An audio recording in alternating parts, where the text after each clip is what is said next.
они, наверное, в обморок упали сразу. Мы падаем в оркестровую яму, у них сразу такое настроение. Когда нам говорили, не играйте в башкирский театр, такой пафосный театр. Зритель смотрит на тебя, думает, что-то у него не так.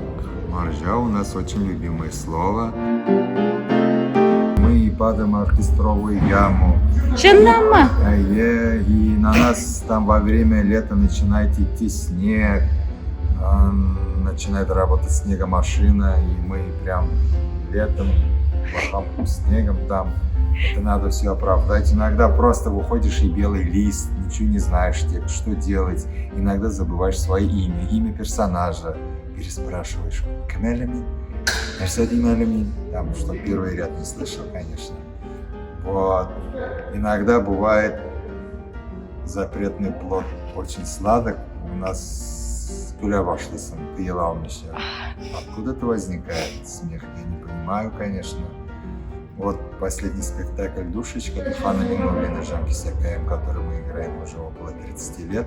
Вдруг мой партнер Минваля Габдуллин начал смеяться, прям текут слезы и не могут выговорить слова. Потом, когда мы уже отыграли кое-как, вышли за сцену и спрашиваю, что случилось, он говорит, твоя слюна попала мне в глаз. Вот это рассмешило его. Как рассмешил, я не знаю. Национальные театры, они в этом держатся, у них есть отличий менталитет. В первую очередь, мне кажется, мы более эмоциональны, мы более чувственнее. Ну, иногда нам говорили, не играйте в башкирский театр, такой пафосный театр. В отличие от них мы более приземленные, но в отличие от русских театров мы более эмоциональные. У них намного, так сказать, тексты звучат отстраненно, у них ситуация отстраненная, они часами могут полушепотом говорить о чем-то, и зритель будет слушать их прям расхлеб. Смотри, как они очень киношно играют. А наш зритель, он более темпераментный, им нужен иногда и сабантуй, иногда им нужен червские диалоги. Вот в этом и есть у нас отличие, мне кажется. Я очень люблю своих зрителей, они даже, увидев на улице, ой, здравствуйте, у них сразу такой настроение. Нормально отношусь, потому что мы сами были участниками фестиваля, где за 5 дней должны были поставить спектакль, эскиз. Один из них был Роман Букаев, ирландскую пьесу «Нет перевода», это, по-моему, Брайна. Мы его играли, он этот спектакль поставил на 6-м этаже, где наши художники красят декорации, огромный зал такой, интересный, там играли. Еще у нас в малом зале Этрегалям, Джармуша, ее поставила девушка из Германии, тоже за 3 дня. Мы его в итоге включили в репертуар, мы его играли для зрителя. Это вообще был взрыв мозга там. И полицейские, и наркотики, и проституция, и там мат был, это вообще татар театрына хас болмаған әйбер. На следующий юбилей, в 26-м году, дай бог, Аллах берса, мы там встретим, да, это же так обговорено, так и написано. Если предлагают нам намного лучшие условия, намного лучший зал, улучшенные, оснащенные сценическим оборудованием, здание, почему не переехать? Я не думаю, здесь будет какой-то торговый центр, который очень много писали в соцсетях. Это творческие здания, намоленные. Мы просто его оставляем. Ну, конечно, жалко переехать для меня. Маржа у нас очень любимое слово. Маржа, маржаным да маржаным, много песен, потому что урыс хатана деп озак айтып әйткәнче, Маржа, это Маруся, Сюзина, я думаю, это yazılgan более емкий и более уже конкретно айтылган. А если конкретно в песне, то она была написана по просьбе Фарид Бекчантаева. Там была отсылка на Олю, но так как в песне Маржа у нас даже она начинает говорить ради любви на татарском языке, это большой плюс. Вот я езжу как в составе жюри по школам и просматриваю спектакли, И мне подходят руководители студии, они говорят, вот это русская девушка, вот этот русский парень, папа, мама русская. У них разговор намного чист иногда, вот посмотреть, чем у носителей родителей татарскоговорящие, а дети у них с акцентами, не то что что-то акцентами, они там 50% только понимают. И в этом я вижу, как сказать, как можно моржа деп айтып, оларны кимсітірге инде.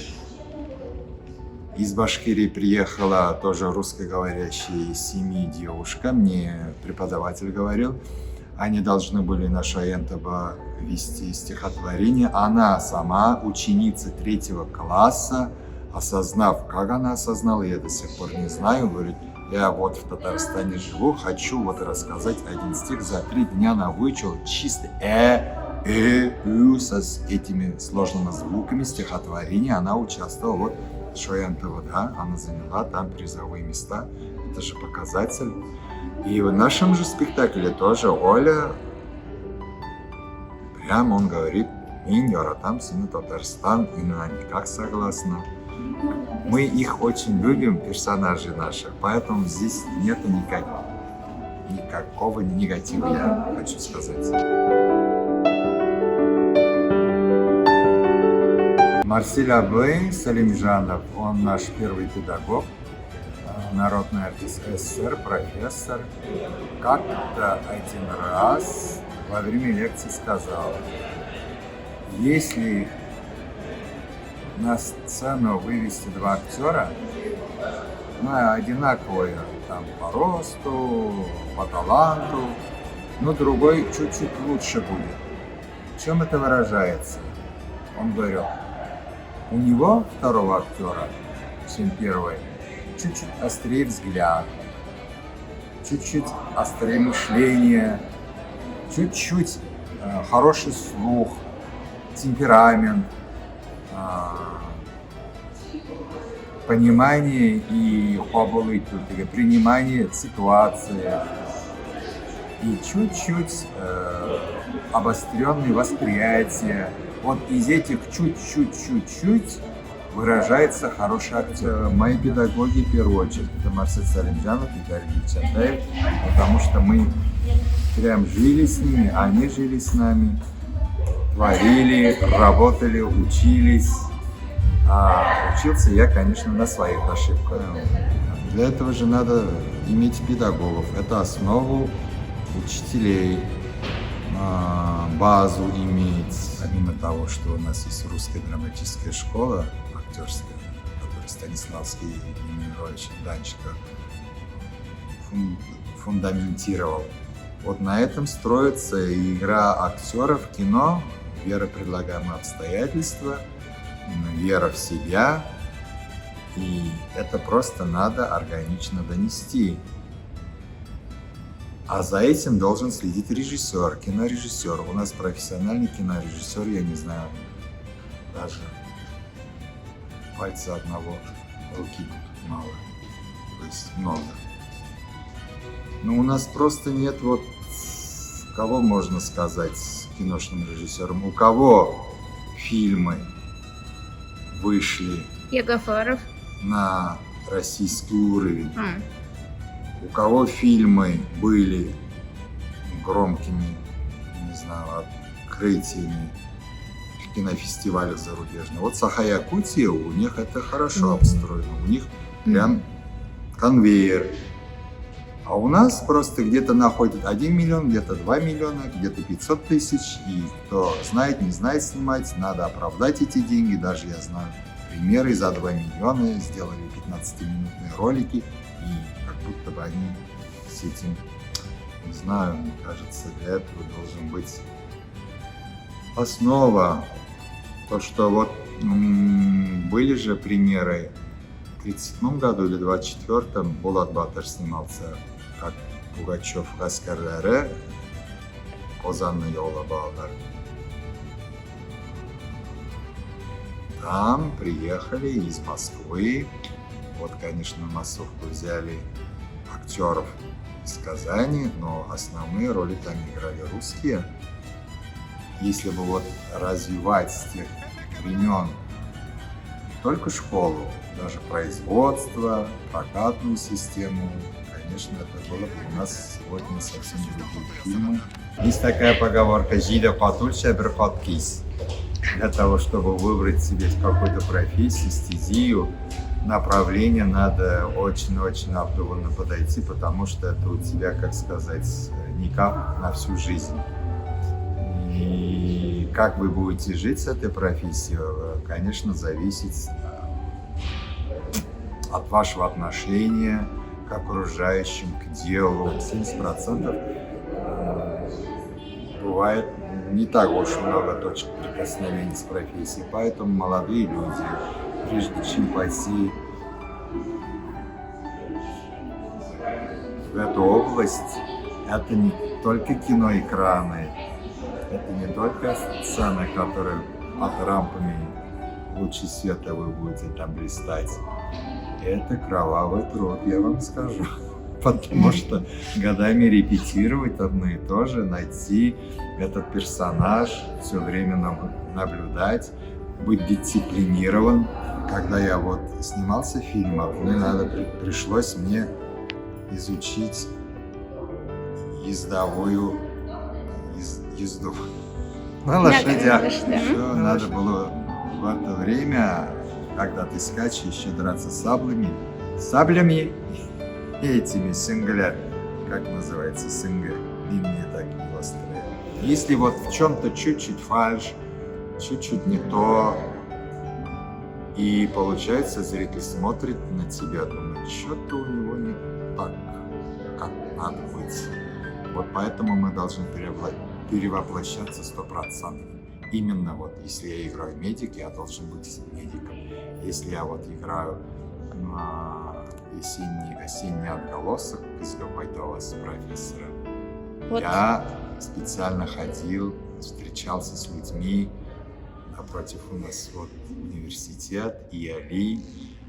Мне даже фотографии вышлили, вот, на кого ты похож. Я с детства мечтал стать не драматическим актером, киноактером. Я хотел быть партизаном.